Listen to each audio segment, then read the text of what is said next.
Well, hello, class, and welcome to our lecture, our supplemental lecture for week 2 in MSMN 133, Introducing Church History. We're going to pick up today where we left off on Thursday on chapter 4, talking a little bit more about the early medieval church, in particular, the transition of the church from the era of the bishops, ending in approximately AD 600, again with the fall of the Western Roman Empire, is where we approximately place that dividing line in terms of that chunk of history, that portion of the story of the church. Now picking up with our story looking at AD 600 to approximately AD 900. Again, the early medieval church. Talked about several important elements in this portion of church history as we were in class on Thursday. And today I want to pick up with one of the most important figures in terms of political leadership as well as impact on the church through the era, and that is the Roman Emperor Justinian I. In particular, Justinian was an especially prominent and influential Roman emperor who reigned from 527 to 565.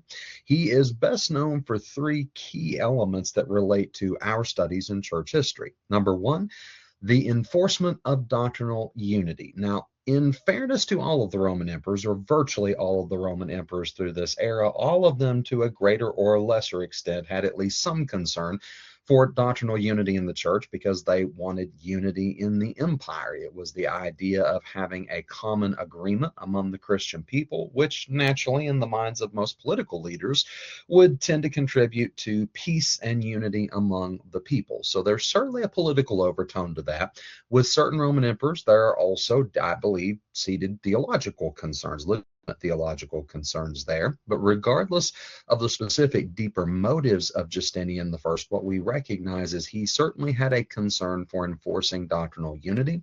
He also is well known for having codified Roman law, that is, written down law, the creation of what we would today call statutes that were written more clarified, accessible, and easy to understand compared to earlier histories in terms of the Roman Empire. The Roman Empire has always had laws. They've always had standards and rules and promulgations, decrees, laws passed originally by the Roman Senate, of course, by the Roman Emperor as well.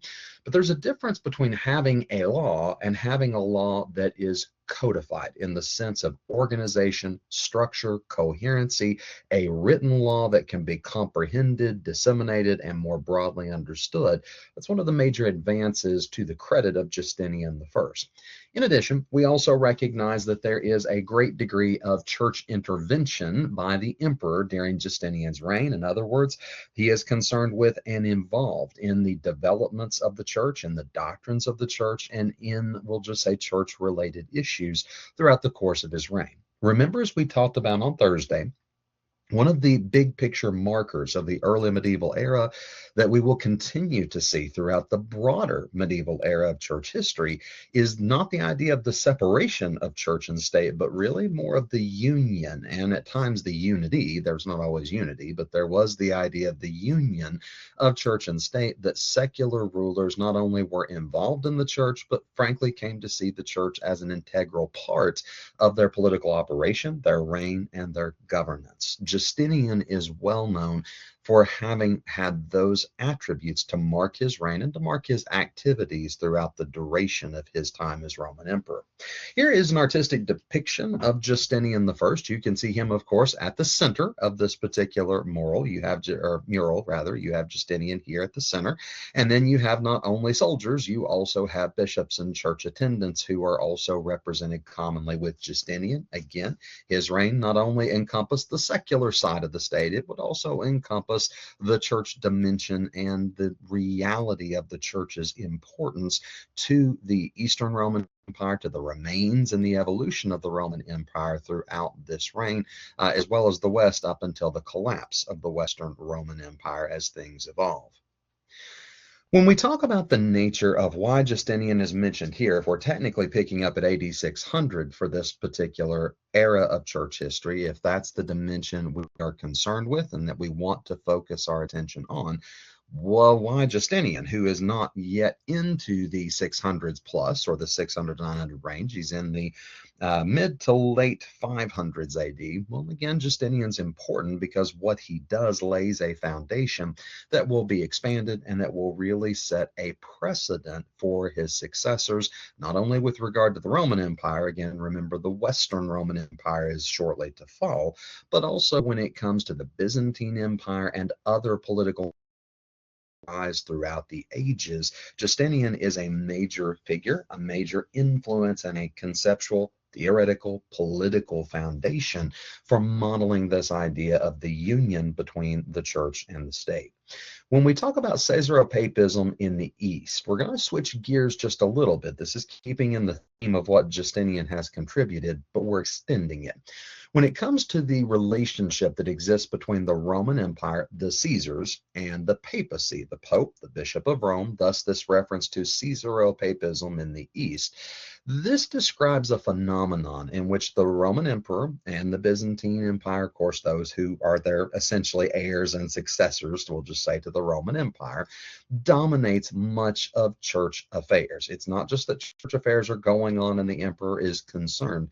The emperors and the rulers who will arise in the stream of what we see coming out of the Roman Empire through the medieval era, they will not merely have concern for church-related activities, they will be deeply involved and indeed dominate church affairs, as in they will often be the judge who will end up deciding what is and isn't doctrine. Hold up, wait a minute, Dr. Brock. I thought you said increasingly that we have the Bishop of Rome, the Pope, who over much of the church, particularly in the West, is going to command great authority over the nature, increasing authority as time goes on over the nature of prevailing doctrine.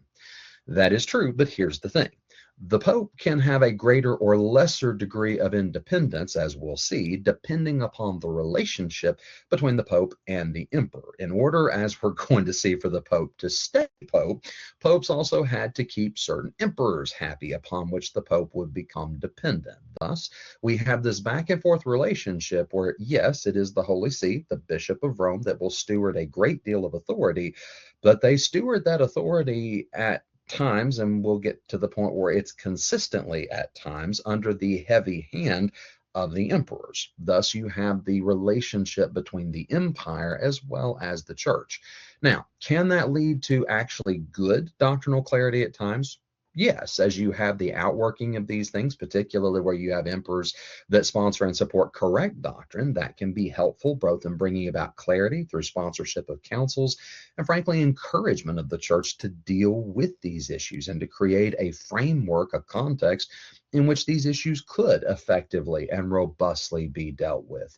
If the emperor gives you the opportunity through, I'll just say, imperial power and control to call a church council with the protections of the empire where these things can be debated and a resolution can be gotten to that holds visible authority, there can be certainly good things about that.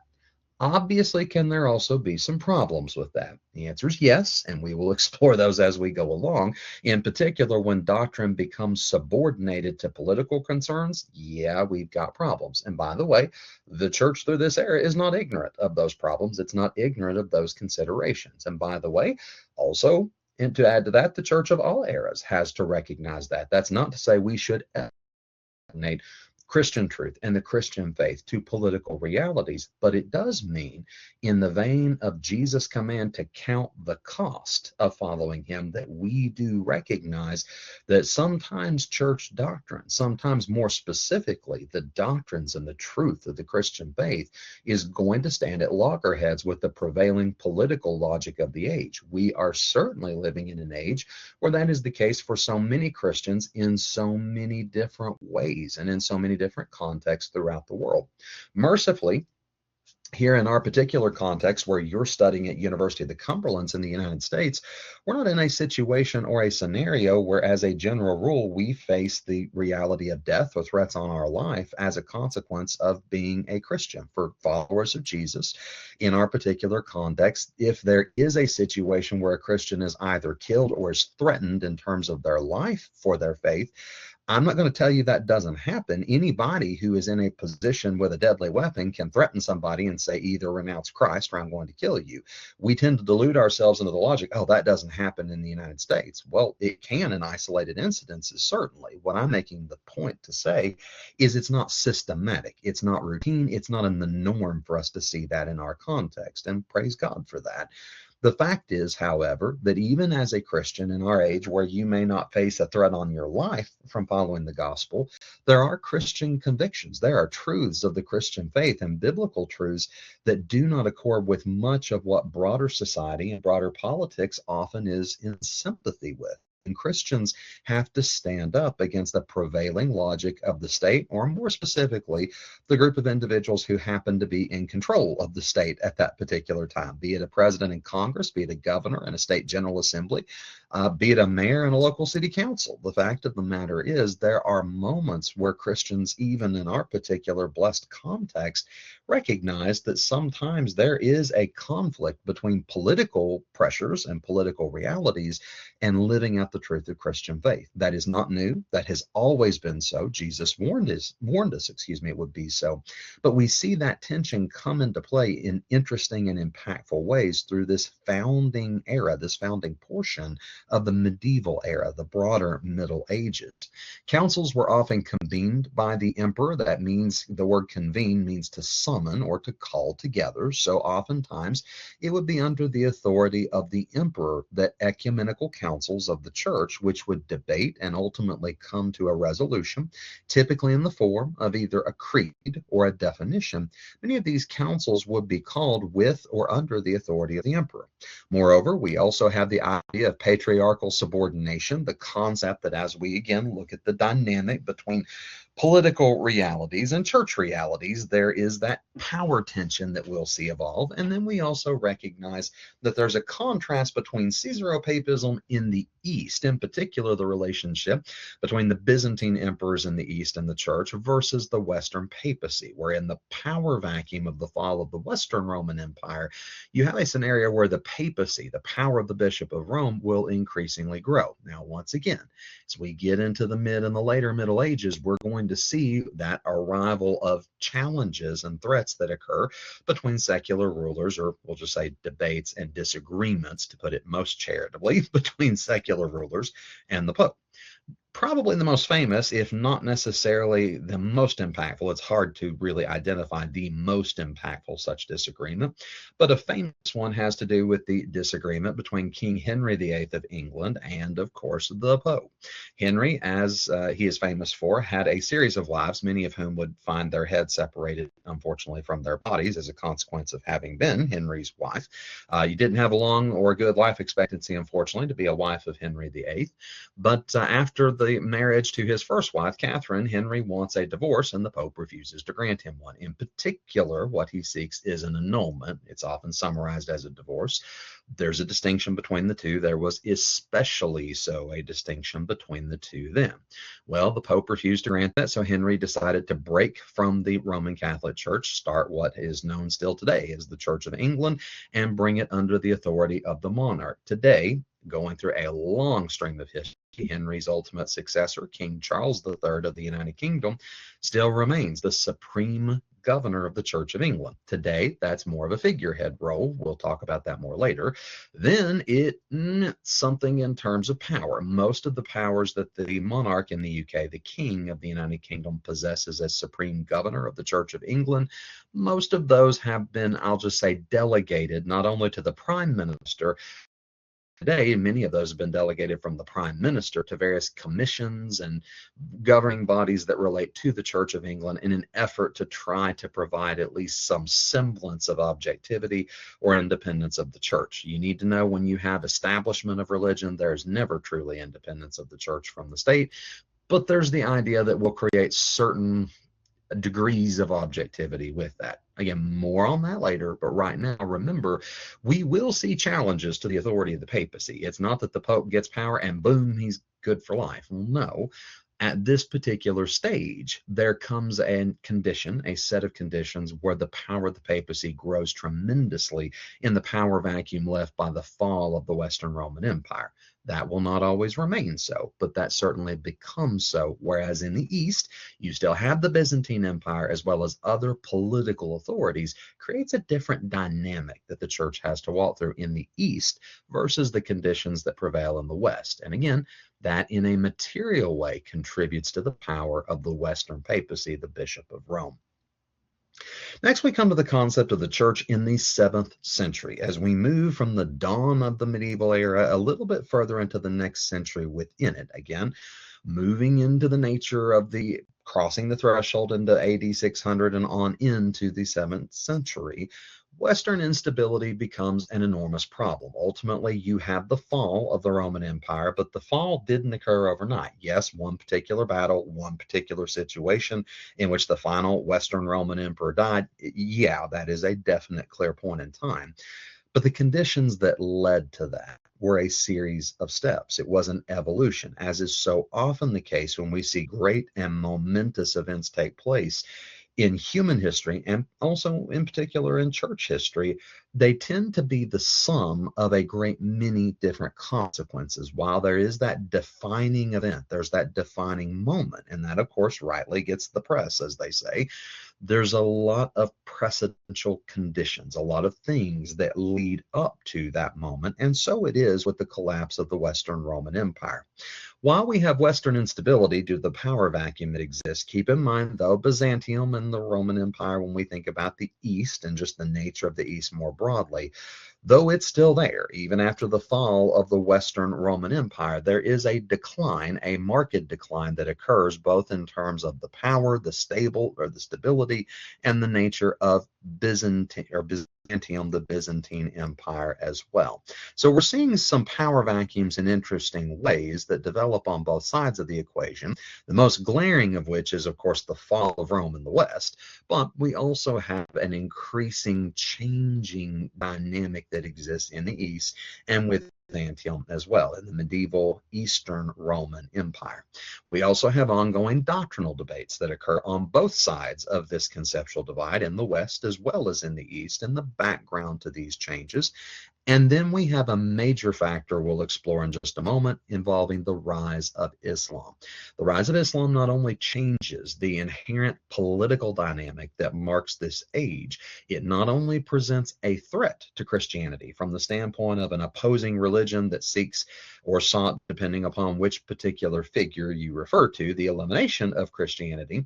You also have a pushback in various figures that will propose trying to push back or to eliminate Islam, Muslim influence in various sundry areas. You have the geopolitical tensions that arise there, but you also have the nature of theological development that occurs out of this. When the church is faced with threats, both inside and outside, the silver lining, the positive element of that, is it always forces a more robust, better developed, better articulated theology. Think about it from a personal standpoint. If you are thinking about the nature of, number one, whether or not you are a Christian, a follower of Jesus, and number two, if you are a follower of Jesus, what you believe about Jesus, not just why you're a follower, but within the context of the Christian faith, what convictions you hold, how you understand Scripture, and what you believe Scripture to mean, and the theological truths that come from Scripture to be applied to our understanding in our everyday life.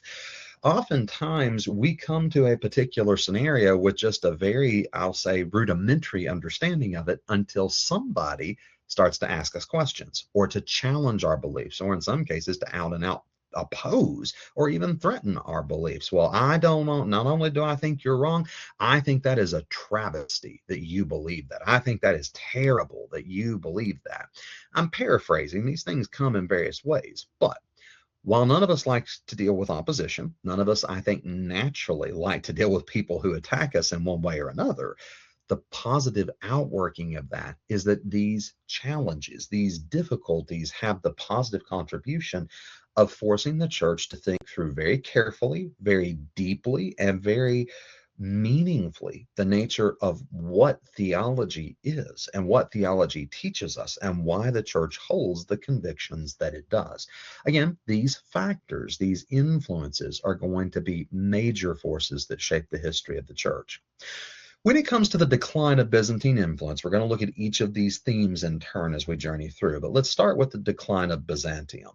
There's first the loss of the Western territories, again, power vacuum and collapse that leads to changing dynamics in remarkable ways.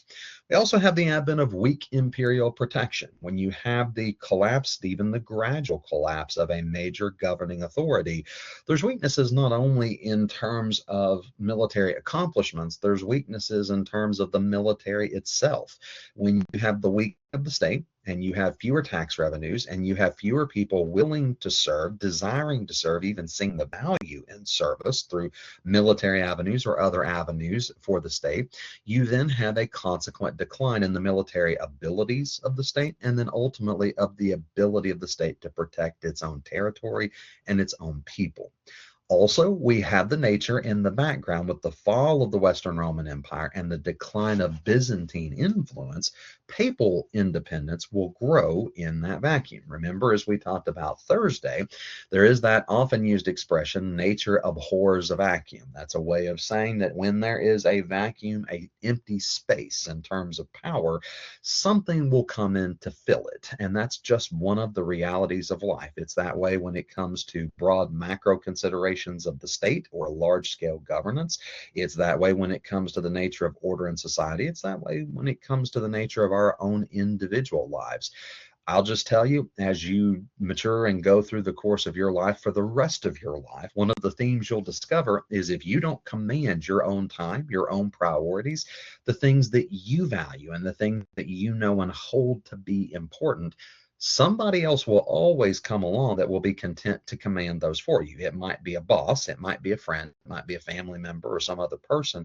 But if you don't command your own schedule and your own priorities, and I believe as a Christian, command those priorities in obedience to Christ, then the forces that shape our world will naturally be content in some way or another to come in and command them for you. Even if you want to stand and declare your own personal independence. No, nobody tells me what to do. Well, in that sense, words can be cheap. You can stand up and declare it all you want to, but unless you proactively structure your life according to your priorities, what you hold to be true and to be important and to spend your time and your effort and your influence doing, naturally just the forces that shape life are going to come along and box you into other areas with that. All of that to say, nature pours a vacuum in virtually every sense of the word. And because of that, when we have a scenario where power declines and there's essentially an open space, a gap where there used to be some other power, something else or someone else will step in to fill it.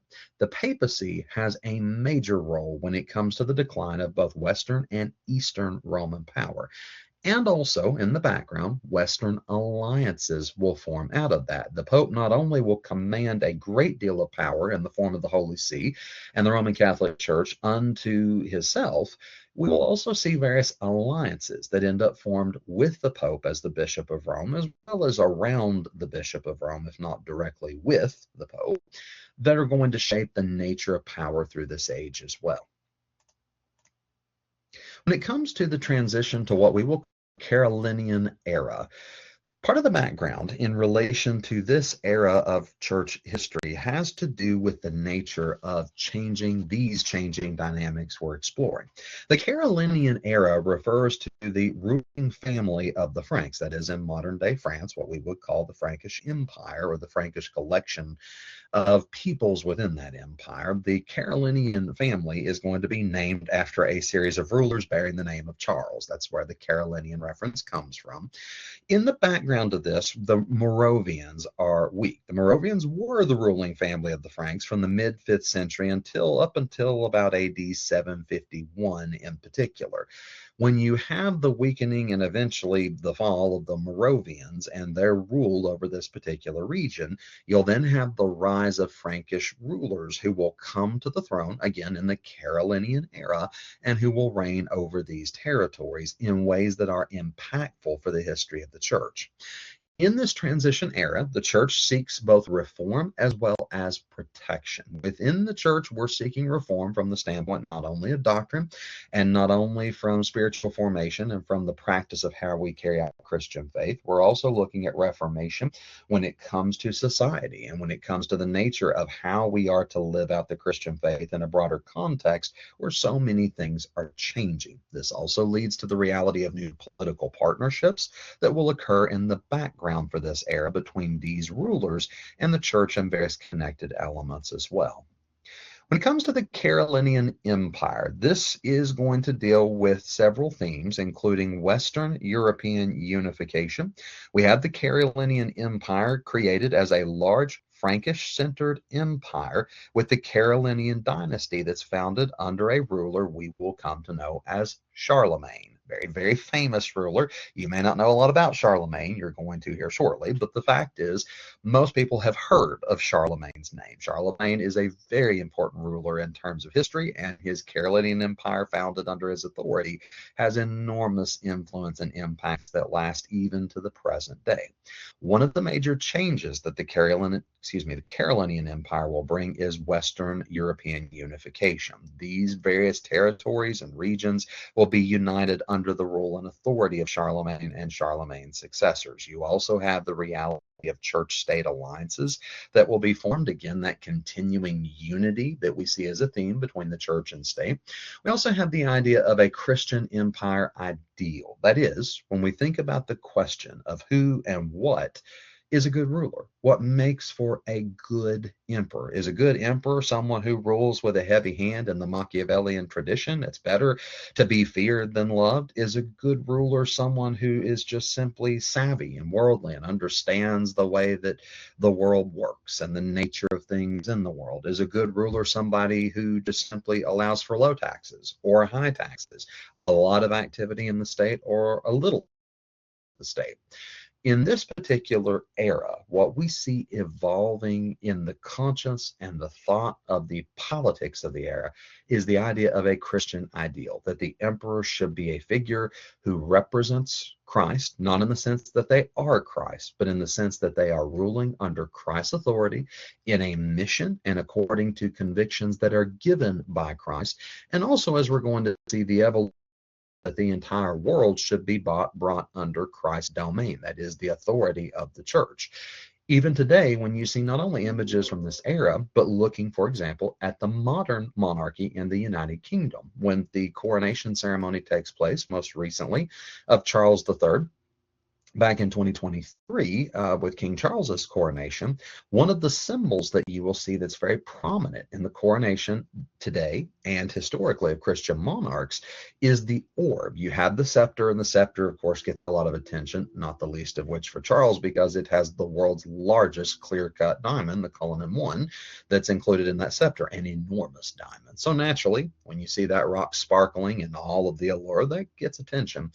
But as he's walking out from that coronation ceremony, you will see in his other hand, his right hand, a golden orb that's topped with a cross. What that represents has been, I'll say, attempts have been made to reinterpret that in modern context. But what that represents, both today officially and historically, is the concept of the entire world under the rule of Christ and under Christ's authority. As Christians, we hold that not only is that effectively true, there's a day coming when that will be true in its fullness, that Jesus is indeed Lord of Lords and King of Kings, and one day he will establish his own personal perfect rule in the consummation of the ages.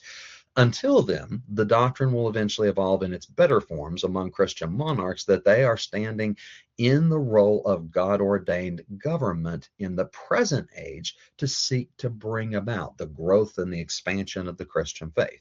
As for how well they act in that stead, that's something that has to be evaluated and debated in reference to every single figure. But that's the idea that begins to evolve in no small measure as a consequence of the Carolingian Empire. We also have the advent of Frankish dominance. The Franks will begin to play an outsized role in terms of the influence of the church and the broader world.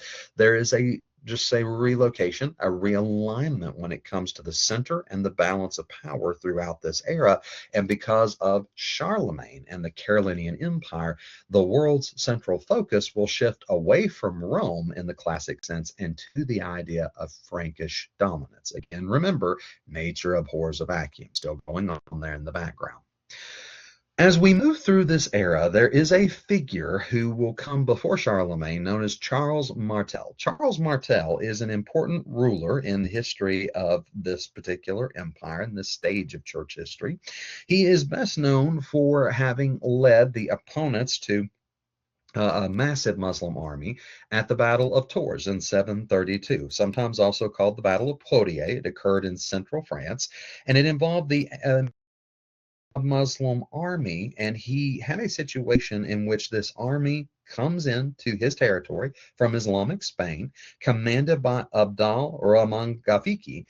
And in this battle, Charles ends up being successful. He halts the Islamic expansion. Now, just to paint the picture of what happened, it wasn't Charles who invaded Islamic Spain. It was the Islamic Spain army, in particular the Muslim army from Islamic Spain, who ends up invading France and ends up invading Charles's particular territory. He is, however, successful, halts this expansion, and thus not only brings glory, but also from a Christian faith standpoint or a Christendom standpoint, also has the allure of being a great Christian ruler who held back the Islamic expansion into this area.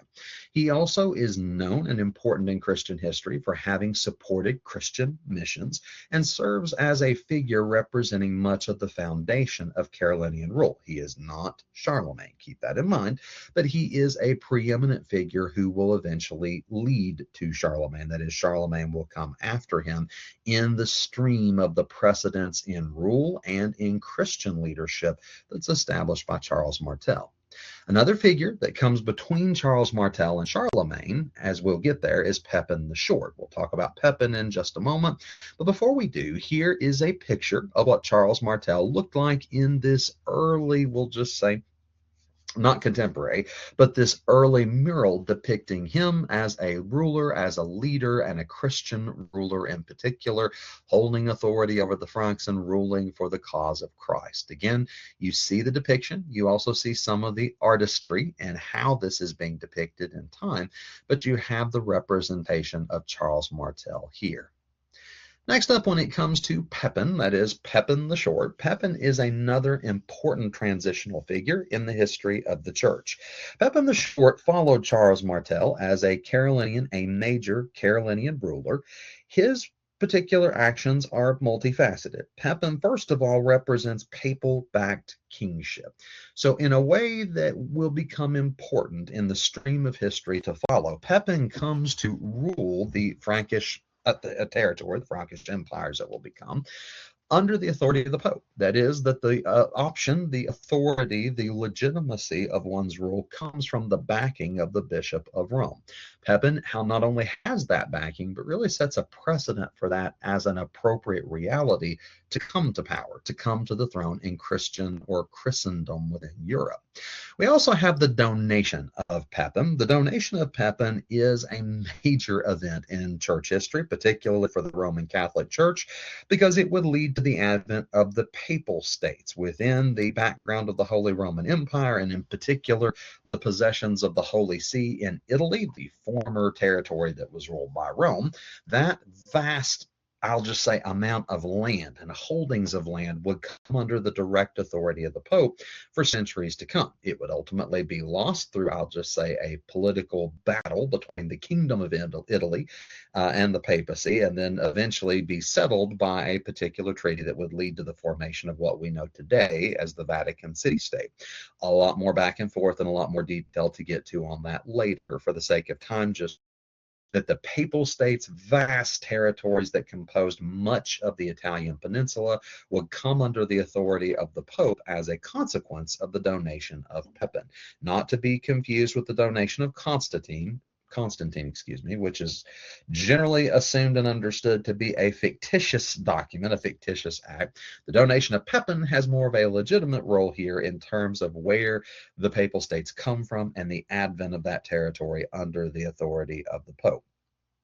Thus, we have the advent of the Papal States and the strengthening as a consequence not only of Pepin's rule. Pepin was not the Pope, remember, he's a Frankish ruler in the foundations or the founding era of the Carolingian Empire. But because of Pepin's alliance with the Pope as the Bishop of Rome, and because of Pepin's dedication to not only the Christian model of a good ruler, but also to supporting the Bishop of Rome as the authority within the church, you have a significant strengthening of papal authority as a consequence of his rule.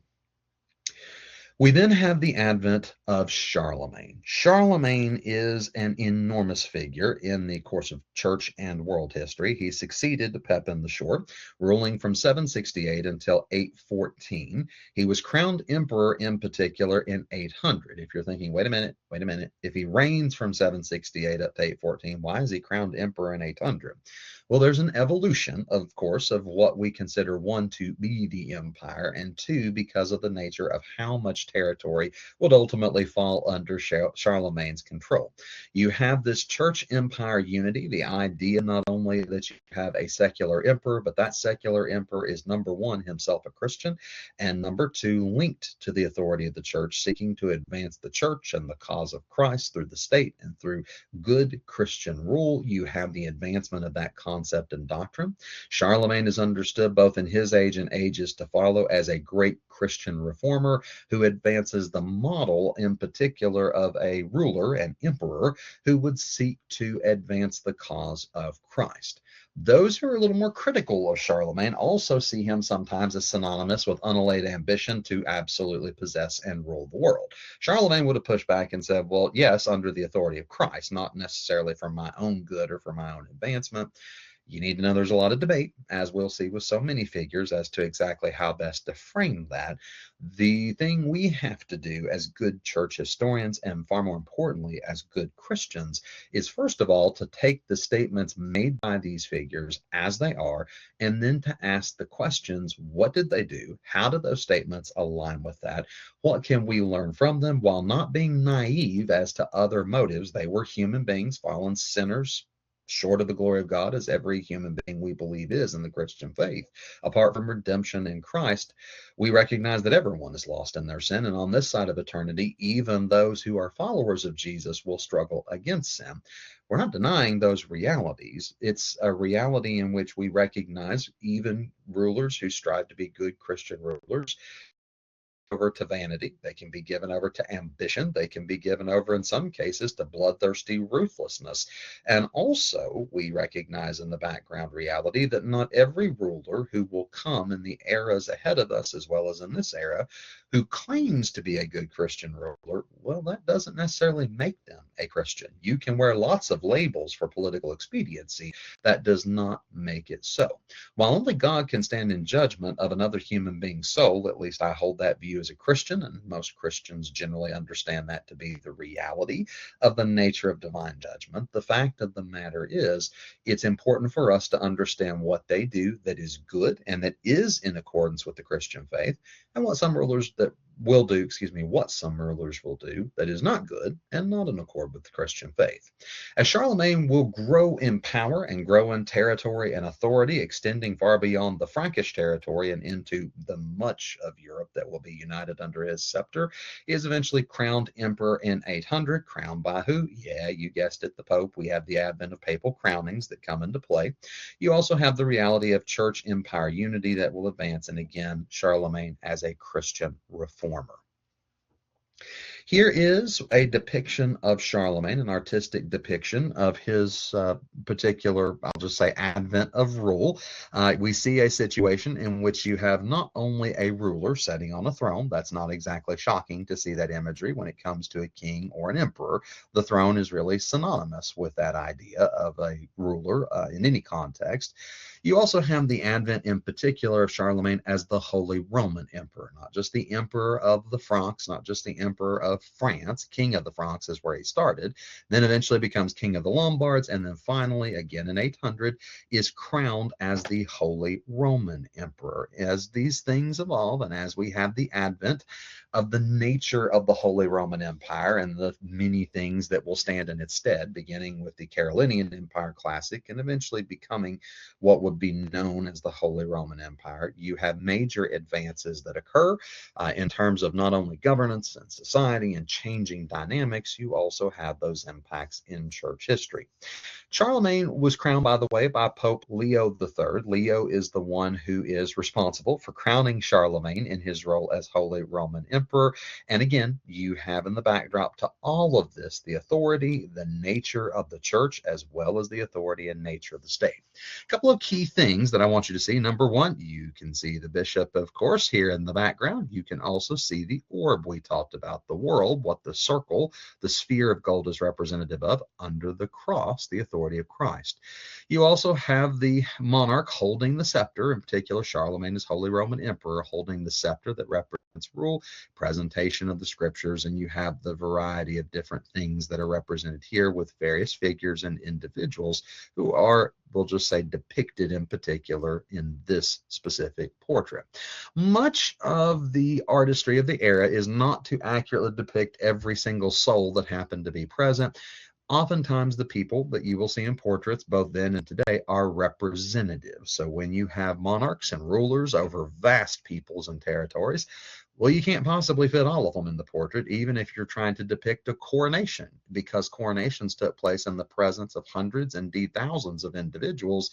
It becomes practically impossible to depict all of them in a single painting. So instead of trying to accurately depict each person with their specific place in real life, it's often what we see the concept of symbolisms and various approaches to symbolism that will develop in the artistry of these eras. I am not an art history scholar, so I'm not going to venture much further than that, but just suffice it to say, not only do these various works that occur throughout history represent these rulers and give us some sense not only of what they might have looked like, but in particular their trappings and their context. Also keep in mind that artwork in particular through the medieval era, but really all art of all ages, is intended to communicate, and through that it invokes symbolism as a form of communication as well. When it comes to Charlemagne and church reform, he is responsible for several important things that we examine, and one of which is the reality of clerical discipline. Charlemagne had as one of his major accomplishments and one of his major contributions the advent of, I'll just say, enshrining celibacy within clerical discipline, that priests should be celibate and should be dedicated to the discipline of celibacy, being unmarried, abstaining from sexual relations, and then also anti-paganism among the priests. That might sound like a rather obvious point, but keep in mind in the background to all of these different cultures included in the expansion of the Christian faith, you often have temptation to synergize or combine elements of Christian faith with elements of pagan religion. Charlemagne seeks through clerical discipline, the discipline of priests and pastors, bishops, and church authorities, the idea of rooting out this paganism or this paganistic influence, and also a focus on celibacy. He is also responsible for advancing liturgical uniformity. He is not the creator of Gregorian chant, that is, of course, Pope Gregory, but he is responsible for helping to enshrine a uniform approach to liturgy and worship in the church that is going to invoke Gregorian chant as a major element of liturgy. Also, Charlemagne will advance major educational reforms under his empire. He will prioritize the education of clerics, that is, of priests and bishops, that those who are responsible for feeding the flock of God should not only be just, generally intelligent, but should be well educated, well schooled as those who are going to convey and be trusted with the nature of the advance and the reality of Christian truth and of educating the church in that Christian truth. He will also advance and help to support monasteries and monastic life, and he's also responsible for a number of doctrinal innovations. I don't mean innovation as in new doctrines, but steps forward, the idea of the strengthening of doctrine on various fronts in the church. In particular, the advent of the filioque, the concept of inserting not only that the Holy Spirit spirates from the Father, but also from the Son. He proceeds from the Father and the Son. That, in reference to the Nicene Creed, well, Charlemagne has a major role in the advent of the filioque doctrine and the concept thereof. As we move in relation to Charlemagne, one of the additional things Charlemagne will contribute is the revival of learning under his authority. This educational reform bears a little bit more, or justifies a little bit more comment as we think about the Carolinian Renaissance that would occur under the reign of Charlemagne as emperor. There's a revival of learning. If you're thinking, well, why is there a revival? Weren't they learning anyways? Well, yeah, there's always been learning in society, but more specifically also in the church as people of the book, which will become a phrase we'll talk more about in just a moment in relation to Islam. We recognize that there's always been learning. Where you find Christians, you find readers. You find people who study and who think deeply. And the stronger and the more deep Christians you find, the more you find people who study and think deeply. That has always been a parallel reality with the Christian church. And that's something, by the way, that I, as a Christian, a follower of Jesus, a pastor, and frankly, as an academic teaching at a university, I'm incredibly grateful for. When we recognize that Jesus says, I am the way, the truth, and the life, that he calls us to be a people of truth, Christians, faithful Christians, have always strove to live out that reality in obedience to Christ, but also in fulfillment of the Christian mission and the Christian reality of learning and of growth in him. Thus, with the Carolinian Renaissance, one of the things that Charlemagne will seek to foster is a revival of learning under his rule. This will lead to the preservation of sacred texts of Scripture and of Christian truth and Christian texts, something that will also become important. We'll touch on more in just a moment.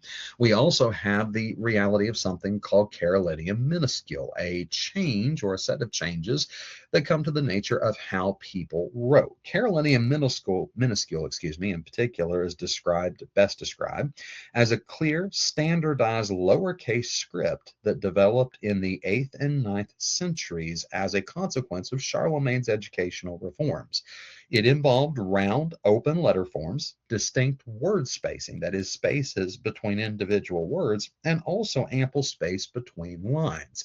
While it might sound like, well, how's that something that's innovative? Well, keep in mind, as a background, up to this point, most languages, including, by the way, Koine Greek as well as Latin, typically were not written in lowercase letters. They were typically written in uppercase letters. Lowercase script was used only in very niche situations. Generally, the writing was in all uppercase. There was no spacing between words and very little spacing between lines. The consequence was you had a very dense text that could be very challenging in many cases to read and understand. If you're a scribe well versed in the language, certainly you've got a leg up on everybody else, but it could be tricky to try to read coherently and with speed. Carolinian minuscule will introduce to language the concept of spacing between words, of the use largely of lowercase letters that could be presented in a more compact form, and also allow for a more fluid spacing, and also the dynamic of differences between capital and lowercase letters that could lead to more nuance and also could lead to a little clarity, or a little more clarity, in terms of how we could grasp and understand writing. Also, the Carolinian Renaissance contributed to church-centered education, the idea that as people were taught, as they learn and as they grow, that ground zero for that process takes place in the context of the church. Briefly, here's a quick example of what Carolinian minuscule looked like. For example, you see first, we're using lowercase letters. Also, you see the spacing that occurs between different words and also ultimately different sentences. Punctuation is a little bit different in the Carolinian Empire. For example, you'll see that there is an early, I'll say, precursor to what we would know in English as the period. Note that comes about midway in the line. That is consistent with Koine Greek influence, which often placed the the concept of punctuation at a midpoint in the line. If you get into studying New Testament Greek, you'll learn all about that in the future. Just suffice it to say that as we come to the advent of this process and the advent of these words, even though you may not quite understand what's being communicated in this specific language and background, Carolinian minuscule moves and results in a shift to the use of lowercase letters, spacing between words, and also spacing between lines. Just taking a quick marker here to mark this out, you'll notice there's some space between lines. There's some space between words, and then of course there's the broad advent of the lowercase letter. How does that differ with what they were accustomed to, prior to the advent of Carolinian minuscule? Well, you can see an example with early Greek text. In particular, here's an example of a portion, a fragment of an early copy of the Greek New Testament. This particular fragment is part of a broader collection of texts known as Codex Ephraemi Rescriptus. This is a major discovery of, I'll say, early New Testament fragments dating about the 5th century. If you go into or study textual criticism in seminary or in graduate school, it will become important to you to note that this is identified in the Gregory Allen Index as CO4, more concisely abbreviated with this representation of CO4, and I'll just say fragment thereof. The material is on parchment, meaning it's not on other forms of writing that we have, where we have tablets and we have wax things and various sundry other forms of transmission. Parchment is going to be one of the main ways that we will find text because it was common, it was acceptable, and it had reasonable remaining staying power. What I want you to know, or to note in particular in relation to this text, is look at the Greek letters that are represented and how these things, by the way, you don't have the whole context here, obviously, this is a fragment, but do you see any spacing between individual words? You don't. Let me go ahead and tell you, there are individual words represented even in this fragment.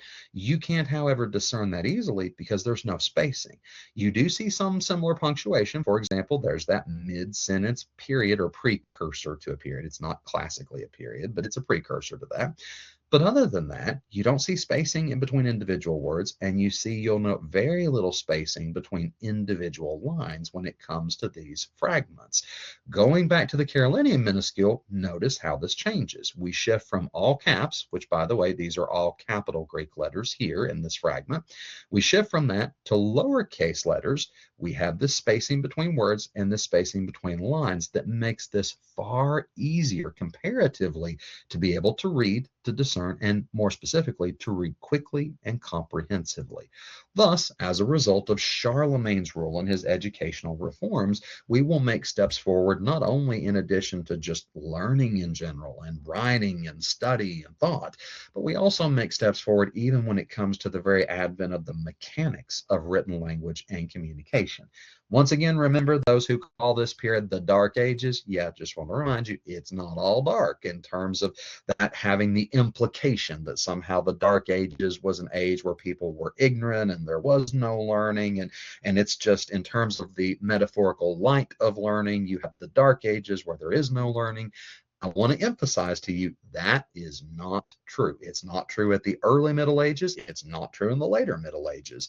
There'll be challenges, and there will be periods in which you have an expanse of learning and periods in which you have comparative contractions due to various challenges, not the least of which is something we're going to get to called the plague, and then feudal systems and various other things.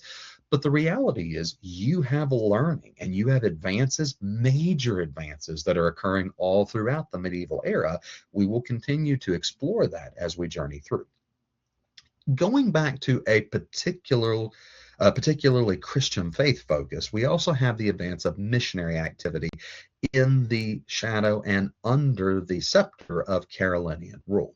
First, we have the evangelization of Europe, not merely from the idea of Christendom conquering Europe, but a true desire and a true pursuit of the expansion of the gospel, of leading those who are lost, those who are representative of pagan religions and pagan realities, leading them to Christ. We also have growth in monastic missions, royal support that will help advance mission causes, supporting missionaries, providing them with resources, with means of living, and with resources they can use to carry the gospel forward. And then we also have both the opportunity and the challenge of cultural adaptation that occurs in the background of this as well. We also need to note something in particular in reference to Celtic Christianity. Celtic Christianity is an important element here as well. It refers specifically to the British Isles, not England classically, but in particular Ireland, Scotland, and Wales, the four other countries representative of today's United Kingdom. That's often referred to as Celtic territory, the Celts, or in our case here, again, reference to Celtic Christianity. The reality of Celtic Christianity is that it tended through this age to blend indigenous Celtic culture, including pagan beliefs and mysticism, with Christian beliefs. We have this blending of ideas that becomes a challenge in many ways when it comes to the truth and preservation of the truth of the gospel. It's not to say that Christianity didn't advance here, it did. But in relation to mission work, we also have this reality, this phenomenon that's occurring in the background. Also, Celtic Christianity would emphasize a deep connection with nature. Partially, that's in reference to some of the paganistic beliefs that are in the background. And part of it had to do simply with the culture and the lifestyle of the Celtic peoples.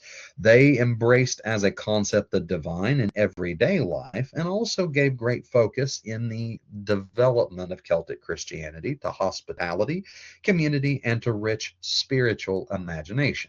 There can be good things about that. As I've mentioned, there's also challenges when it comes to correct understanding of truth in that. But it's all part of the phenomenon and the budding reality of Christianity in the Celtic territories. And once we get there, to Celtic Christianity in particular, there's a monastic focus that's advanced in this context, as well as missionary zeal, focus on Ireland and Britain. That is the combination of England and Scotland, but Scotland being the greater emphasis when it comes to the Celtic elements. And then, of course, there's also some reference to continental influence, the tension that exists between Christianity as it would develop in the British Isles and the Carolinian Empire on the main European continent, and ultimately the advent, of course, of the Holy Roman Empire as well. We also have the reference to an important missionary who will contribute, especially in relation to Ireland, but more broadly in the context of Celtic Christianity and the advance of the gospel in the Celtic territories, St. Columbanus, or St. Columbanus, not to be confused with St. Columba, by the way, who is a different figure. Columbanus was an Irish missionary who, we'll just say, had an affiliation with continental monasteries and an involvement with that. He embraced, and through the order and the influence he represented, there was strict discipline in the Christian faith that was advanced under his teachings, and he also is going to, we'll just say, advance and spread monasticism both as a reality and as a cause in the context of his Celtic mission. He was a monk, scholar, and poet who held influence all across Europe. Notably, France, Switzerland, and Italy are important in terms of the background here. And he is going to embrace defense of Orthodox Christian doctrine in meaningful and helpful ways. That is not to say that you and I would necessarily agree with every single belief or conviction that Columbanus held, but we recognize that he is instrumental in the advance of Christian doctrine, and in particular in the context of Celtic Christianity. Here's a quick image of what St. Columbanus appeared as. This is a mural depicting him, and you can see, of course, the representative elements of the era as well as of some of the artistic characteristics that marked this particular era and the advent of depictions of saints, great bishops, and missionaries in service to the church through this era. Another figure that's important to us is St. Boniface. St. Boniface, or St. Boniface as he's more correctly pronounced, involves and is concerned with a mission to Germanic peoples, while Columbanus is focused on carrying the gospel to Ireland, along with St. Patrick, of course, and then to the Celts more broadly. Boniface is going to focus on a mission to Germanic peoples. He engages in that mission with papal commissioning and support. He's going to advance in the context of his ministry and awareness of and a fostering of church organization in this context, that is, in his mission to Germanic peoples. Also, Boniface is martyred by pagans in AD 754. Keep in mind that though we are out of the era of quite as broad a persecution of Christians, outside of the conflicts with Islam that we'll get to in a moment. We're out of the era of the classic broad persecution of Christians that occurred during the early church and the ancient church era prior to the advent of Constantine's rule. There is still martyrdom that occurs. And as we have great missionary saints, great missionary figures that will go forward and carry the gospel, some of them will end their days in a natural form or due to natural causes, that is sickness or other issues. Some of them will end up martyred at the hands of opposing pagans because of their faith. Boniface is one of the most well-known martyrs from the era. Next, you'll see a picture of St. Boniface, again, an iconastic depiction that shows the halo of the saint, and then, of course, other, we'll just say, elements that depict his ministry and his concern for carrying the gospel to the Germanic peoples that he loved and he sought to bring to Christ through the ministry that God had commissioned him for. When it comes to monastic life, monasteries contribute a number of important things through this specific era of church history. Number one, monasteries are mission centers first concerned with service to the gospel, but also education and evangelism in that service. They are also focused on social care. Monasteries would dedicate themselves to meeting the needs, not only of those who were members of the order that's represented or contained in that monastery, but in particular, broader needs in society, caring for others, loving for others, meeting practical needs in the name of Christ. They also are concerned with manuscript preservation and with Christian witness, that is, ensuring that copies of the New and Old Testament, copies of the Holy Scripture, were preserved throughout the history of the church. It is impossible to understate, or excuse me, to overstate, it's not possible, or it's not at all impossible to understate, it's impossible to overstate the importance of monasteries in the preservation of the Christian scriptures. They are very important in maintaining these various copies of the Old and New Testament, the fragments, especially the New Testament, that would be preserved in service to the church and would help us to have confidence, not only that the Bible was accurately preserved and transmitted, but in particular that that Bible that is preserved and transmitted is accurate and is carefully preserved in its accuracy. One of the questions, I want to pause here and just emphasize this. One of the questions that people often have when they are considering coming to faith in Christ, or that Christians often have when they consider the integrity and the validity of their faith, is how do we know that the Bible is reliable? If we come to the place of understanding that Jesus did not speak English, that the Bible that you and I know that is translated into English comes from scriptures that are originally written in Hebrew and Aramaic and Koine Greek, and that those scriptures are passed down throughout time through a process of God working in his people to recognize those books as scripture, the formation of the canon of scripture as we come to know it, and the preservation of that canon. How can we know that this is legit? How can we trust this? Well, there's a lot to be said in relation to this, and this is perhaps the most important thing I will tell you in the entirety of this lecture. But let me begin by quoting an important scholar in this realm, Dr. F.E. Peters, who is a professor emeritus of history, religion, and Middle Eastern and Islamic studies at New York University. I'll just say not a great bastion of conservative Christianity, but one who has done an intensive study in this era. He said, and I quote, "On the basis of manuscript tradition alone," that is, the copies of the written text we have throughout history, he said the works that made up the Christians' New Testament were the most frequently copied and widely circulated books of antiquity. That is, when it comes to the nature of having extant copies that ensure that through every century, through every era of church history, as we trace back as far as we can get to that first century, even in the second and third centuries, we have copies of the New and Old Testament that are being made and preserved with extraordinary accuracy. And the more copies of the text that there are, the more we can stand confident of that. Because think about it from the nature of two different fronts. Number one, when you think about the nature of standing in a room with somebody and telling them a version of events, and then they tell the next person, and that person tells the next person, what are the chances that as that filters through all those different people, even just with the written spoken word, it's going to get to the other side of the room and be the exact story that it started as on the far side? You know that as a human being. People tend to embellish. We often defend sometimes tragically little white lies with the statement that, well, embellishment is an art in the South. Well, Two things to push back on that. Embellishment, if it's a lie, is still a lie. And number two, it's not just in the South. That can occur anywhere. But you know the statement and know the tradition there. The fact of the matter is, people tend to change and modify. The fact that we have these copies passed down through so many different people in so many different countries and cultures and languages and traditions, and yet they all align with breathtaking degrees of accuracy. If you're the kind of person who says, oh, it's a conspiracy, well, what are the chances you can get that many people, hundreds, indeed thousands of people, copying these manuscripts in countries all across the world, not only in their century and their generation, but from century to century to century to century over time? What are the chances that you can come up with a conspiracy that that many people are all going to sign on to? Number one, when people join a conspiracy, it's typically for some version of self-advancement.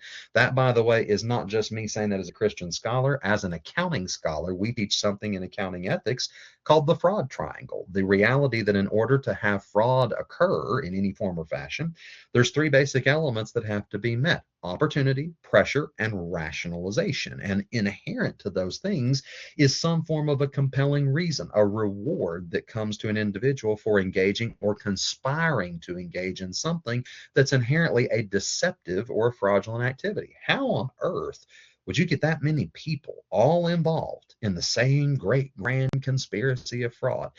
If you're thinking, well, it could happen, well, it could. What's the reality? What's the real chance of that? Moreover, just in terms of manuscript evidence, if we're talking about the volume, because if you're thinking, well, I mean, a few hundred things, you could technically get that together. We're not talking about a few hundred copies of the scriptures. Today, as of now, there are more than 5,686 known Greek manuscripts of the New Testament.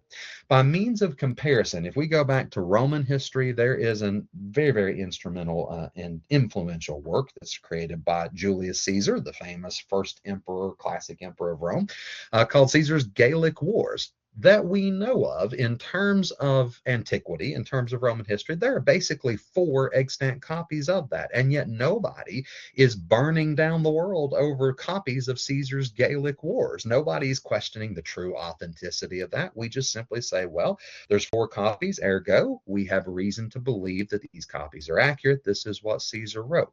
By comparison, when it comes to the Greek New Testament, nearly 6,000 extant copies of these Greek manuscripts are available. Add to that more than 10,000 very early copies of the Latin Vulgate we talked about earlier this week, and at least 9,300 other early versions of the Bible. And we have together more than 25,000 manuscript copies of the New Testament available today, all in alignment in accuracy, content, and message, with only very nuanced minor exceptions that do not make a difference when it comes to the integrity of the message of Scripture. Not only that, but these copies are found and come from all over the known world. Let me break it down for you briefly in terms of languages. Of the Latin Vulgate, we have more than 10,000 copies of the early, we're talking the earliest centuries of this era, the Latin Vulgate. In Ethiopic, we have 2,000 plus copies. In Slavic, we have 4,101 copies. In Armenian, there are currently known to scholars 2,587 copies. In Syriac Peshitta, there's 350 plus copies. Bucharaic, 100 copies. Arabic, approximately 75 copies. In Old Latin, going back to these early days of this era, and still in the context of the Roman Empire, approximately 50 copies.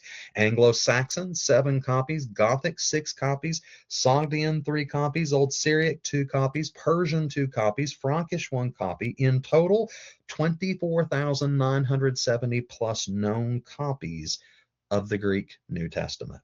In all of these languages, across all of these cultures and these centuries and these realms of human history, let me summarize by saying that because of the contributions of these monasteries and others who worked to ensure that these copies were preserved and maintained all across the world of Christianity, no other book or document even comes close to the manuscript evidence that we have today for the New Testament. By comparison, the second most well-substantiated document from antiquity, that is, from these ancient eras of history, is Homer's Iliad. And of that, again, nobody, by the way, is questioning seriously the integrity of Homer's Iliad. Of that, we only have 643 early manuscript copies that have been found. Once again, I remind you, nearly 25,000 copies of the New Testament spanning dozens of languages.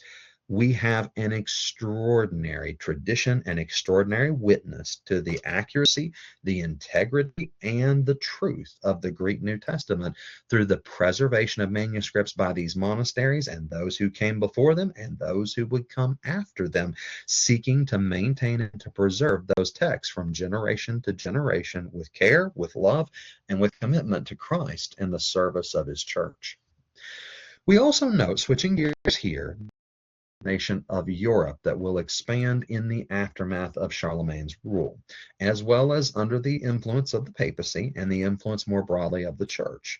There will be gradual conversion of peoples and of their rulers. Kings, of course, we recognize through this era lead their peoples, and as you have the Christianization of kings, you have flowing out of that as a consequence the Christianization of peoples. Now, let me clarify. There is a difference between Christianization and true conversion. We've already drawn that distinction. I want to remind you of that. Just because the king becomes a Christian and issues a decree that everybody else should be a Christian, well, you can get conformity. You don't necessarily get conversion, but there is genuine conversion that's also occurring here as well. Sure, there are people who just sign on because that's now the prevailing thing, but you have in the wake of this, in the context of this, you also have the reality of real, true conversion to faith in Christ that's also still occurring through the missionary work and the evangelistic efforts of the faithful church as God's people. You also have a cultural blending that occurs, as we've mentioned, and the formation of Christian identity that occurs in the backdrop of this as well. One of the great challenges that will come at the advent of this particular juncture of history is the rise of Islam. This is one of the single biggest threats to the church in terms of the context of its history. It also, however, as I mentioned earlier, will lead to some positive things that come out in course of the history of the church as well. The rise of Islam occurs primarily in 7th century Arabia. That is the birthplace of Islam at the hands of the prophet Muhammad. Muhammad died in 632 AD, so very early in terms of this particular portion of the history of the church. And after Muhammad, the prophet's death, the expansion of Islam would occur very, very quickly. There is a rapid expansion of the religion that Muhammad inaugurates in the aftermath of his death. And this religion will form a very, very powerful challenge to Christianity, not only in terms of the witness of the faith, but more specifically in terms of societal power, of armies, of kings, and of rulers, and of jurisdictions. In terms of geopolitics, Islam will form an enormous challenge to Christianity. When it comes to the basic beliefs of Islam, one of the key things that marks Islam is monotheism. Similar to Judaism and to Christianity, Muslims hold that there is one God. They differ in how they understand one God. They refer to him first, of course, as Allah. We do not refer to God as Allah. There are many names in Scripture that we also recognize God as referred to. We do not hold that Allah is one of them. Allah comes from the Quran, the holy book of Islam, given by Muhammad as a prophet, and thus you have the advent of Allah through the revelation of the Quran. Also in the teachings of Muhammad and the Quran, you will have the 5 pillars of Islam that mark the core tenets of the faith. Those pillars are summarized very briefly as follows. You have Shahada, the declaration of faith. You have Salat, which is the requirement that Muslims pray 5 times daily toward Mecca, toward the holy place. Again, much of that is in line with the story of Muhammad and the advent of Islam. You also have the 3rd pillar, which is Zakat, which refers to charity or almsgiving. You have the 4th pillar, which is Psalm, which refers to fasting during Ramadan. And the fifth pillar, which is Hajj, which is a reference to the pilgrimage made by Muslims to Mecca, to what they hold to be the holy city.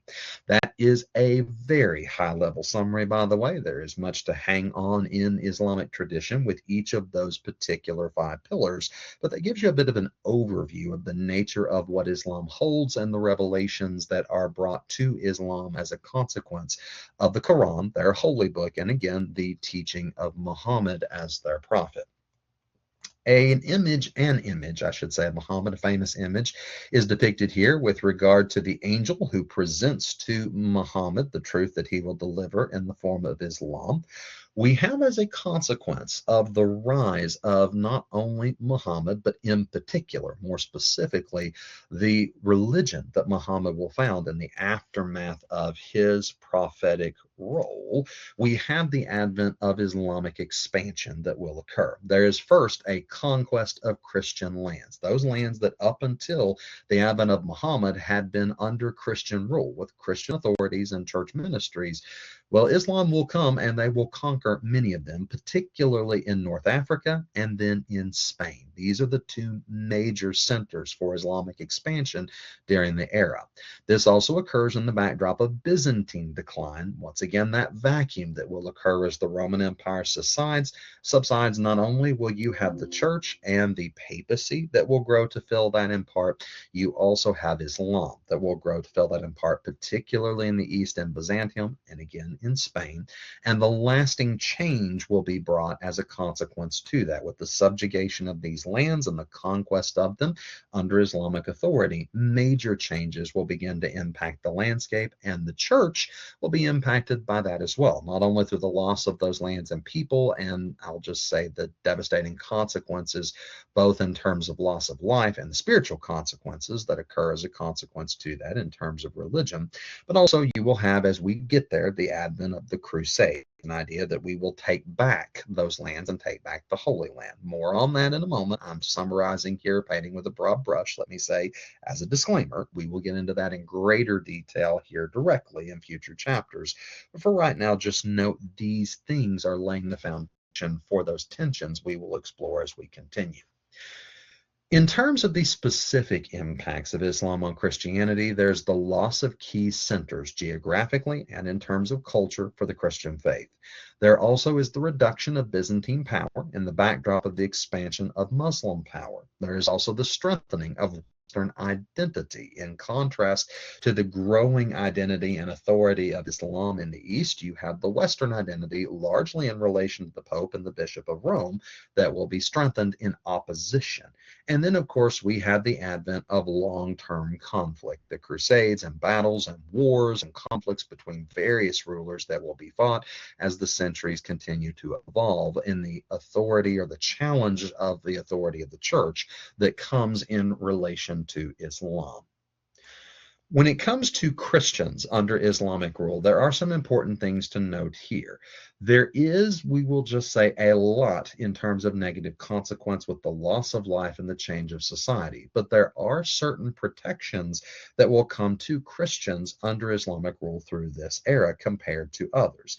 First of all, there is dhimmi status. That is a loose pronunciation, by the way, and Arabic is not a language I'm particularly trained in. So when I reference words both in Islam and in particular Islamic legal terms we see here, don't take my pronunciation as bindingly authoritative. That is with what knowledge I have of Arabic, a good stab, but don't quote me on that. I'll just say authoritatively. When it comes to the nature of dhimmi status or protected status, this is a reference to non-Muslim monotheists, those who held that there was one God, as opposed to the pagans who typically held that there was many gods, were entitled to a protected status. There was the reality of referencing Christians as a people of the book. Even though Muslims do not hold that the Christian Bible is the correct revelation given from God, they do accord a degree of respect to Christians as well as to Jews as people of the book, because they believe in one God and they have a holy book and they're not engaged in blatant paganism. There was a degree of protection afforded to Christians under Islamic rule that was not afforded to pagans.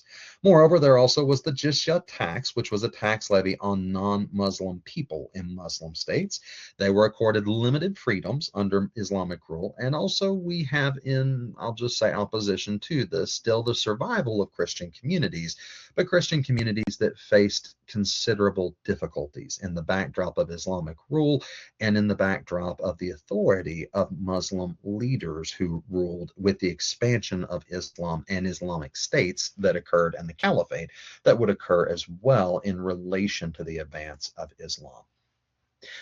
One of the most important events in terms of the early battles between Christianity, or Christendom more specifically, and Islam is something we referenced a little earlier, which is the Battle of Tours occurring in AD 732. Charles Martel's victory is important for the history of the church because it represents not only the fact that a victory was won against Islam, but specifically, it represented the fact that victory could be won against Islam. When you have enormous success and steamroll of powers and authorities coming when it comes to Islam, sometimes you end up in a situation where people become afraid and they become disillusioned and they begin to question, can we handle this? Is our way of life going to end? Is our faith going to end?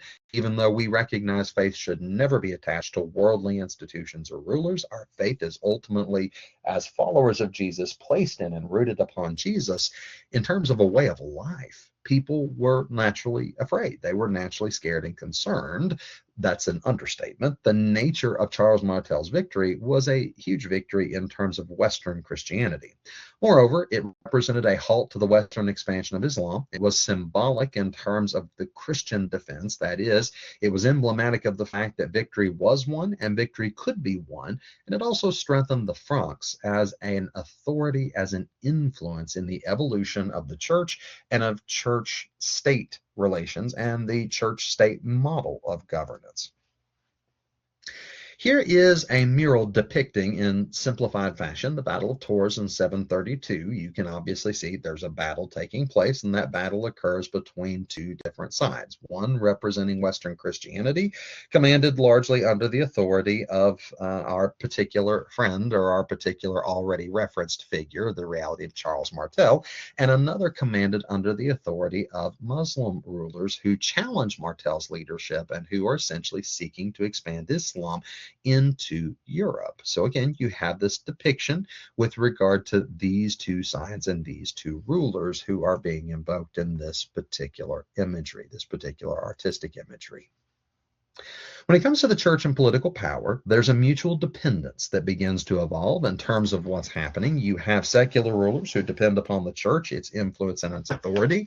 You also, in contrast, have the church and its institutions and authority dependent upon the support and the protection of secular rulers. As a general rule, it wasn't the bishops who typically commanded armies. It was the rulers with whom the bishops had alliances that commanded armies. There will be some modification to that as we get further down the road, but generally that was and that remained the reality. It was secular rulers, kings, and authorities who commanded the army, but they were in union with, that is, there were alliances with bishops and authorities in the church. You also have the church viewed as legitimizing rulers through coronation and through sponsorship and support of their reign. Thus, rulers who were aspiring to take power could appeal to the recognition of the church as saying that that legitimized or gave them a basis for their rule over the broadly Christian people of those lands. You also have, once again, the advent of rulers protecting the church and ongoing tension that will also occur despite this mutual dependence, tension that will occur between the church and the state. Once again, I want to point out there can be some good things that flow out of this. There's also some bad things that will flow out of this, and we'll continue to balance that throughout our studies. When it comes to the nature of unity and diversity in the church, one of the we also see is that within the church, there is unity in the sense of shared doctrine. We recognize that as the church grows and advances, there are doctrinal disagreements. Broadly, there was a coalescence due to both political and governance pressure to align behind common doctrine, shared convictions within the church.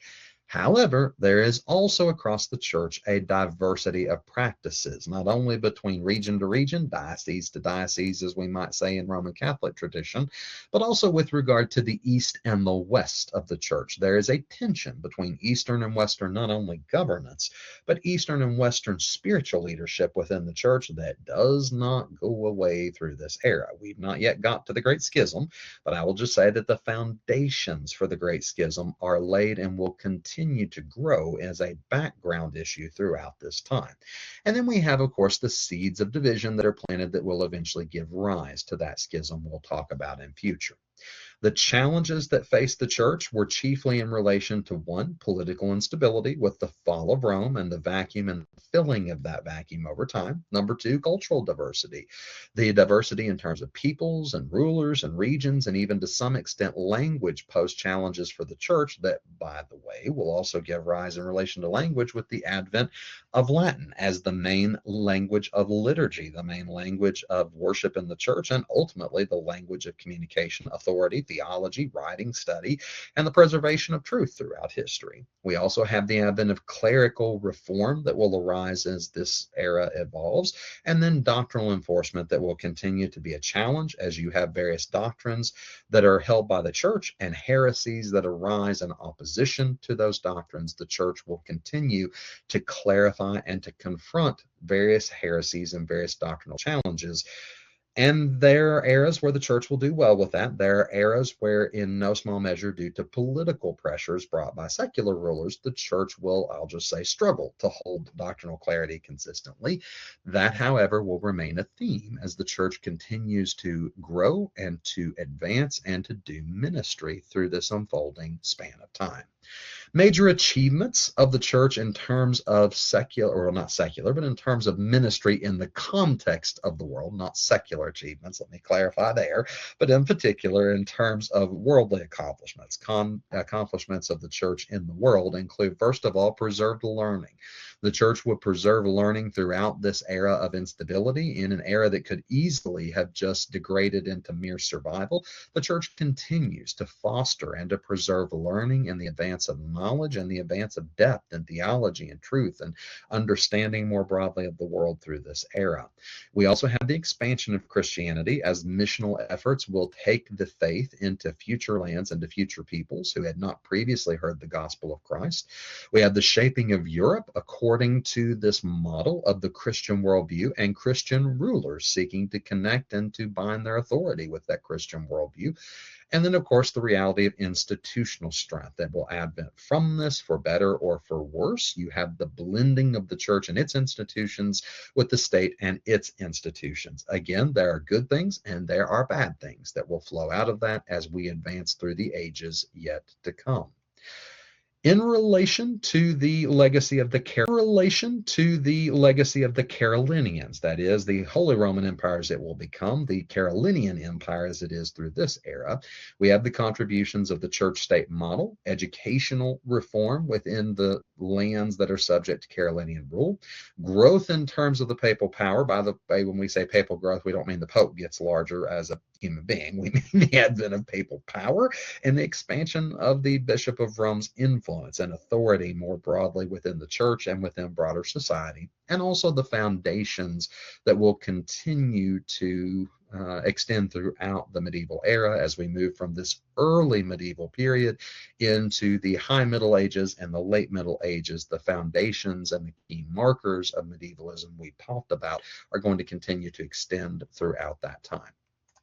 As we move toward the high Middle Ages and get into next week's content, we're not getting into next week's content, but laying the foundation for that.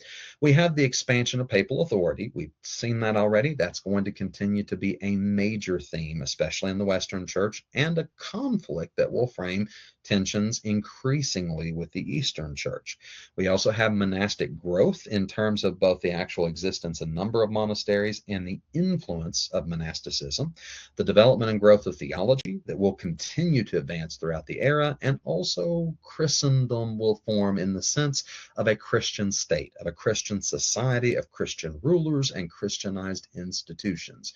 Remember that distinction between Christianity, the Christian faith, and Christendom, the institution institutionalization of Christianity. Those two things are distinct things, obviously inherently related, but they are technically distinct things. Christendom is the institutionalization of the Christian faith through different apparatuses, bureaucracies, rulers, and institutions of the age. So, in summary, as we finish things out for this supplemental lecture, the key themes marking the era are the church's stabilizer, political alliances formed between church authorities and secular ruling authorities over the state, the expansion of missions throughout the era into various lands, and the reality, the advent of Islam, and encounters in terms of challenges posed to the church by Islam and by the Muslim faith. As we conclude, we recognize that the church has shaped medieval Europe and will continue to do so. We have the unity of faith and power in the advent of Christendom, and the concept of a Christian ruler advanced most profoundly in the reign and rule of Charlemagne. We also have the enduring legacy of this that will impact ages yet to come, and the foundations for Western Christianity that will continue to develop under the authority, in no small measure, of the Bishop of Rome. By the way, let me pause here as we close things out to say, we're painting with a broad brush when we talk about Western Christianity and Eastern Christianity. The Pope is very dominant, increasingly dominant in Western Christianity, but that's not to say that every Christian in the Western half of what used to be the Roman Empire says, yeehaw, I'm on board with the Pope, I am all about the Bishop of Rome. That universalism, or the universality, let me say, of that idea is not really necessarily true in any age. There have always been those who, for various reasons, will challenge either the then serving Bishop of Rome, or will challenge the concept that the Bishop of Rome has preeminence over all the other churches. Nobody's saying the Bishop of Rome doesn't exist within the church. Nobody's saying that the Bishop of Rome is unimportant within the church. But the extent to which individual churches and communities and segments of Christianity will accept papal authority, that has always been a diversity of views in virtually every age.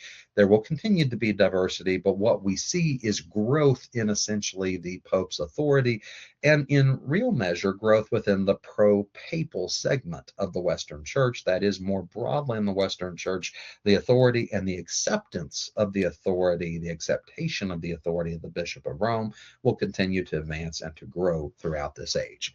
With that, that concludes our supplemental lecture on Chapter 4. I want to thank each of you for watching. As always, if you have questions, please reach out and let me know. You can reach me at jake.brock@ucumberlands.edu. I'll be glad, as always, to help with any questions that you have.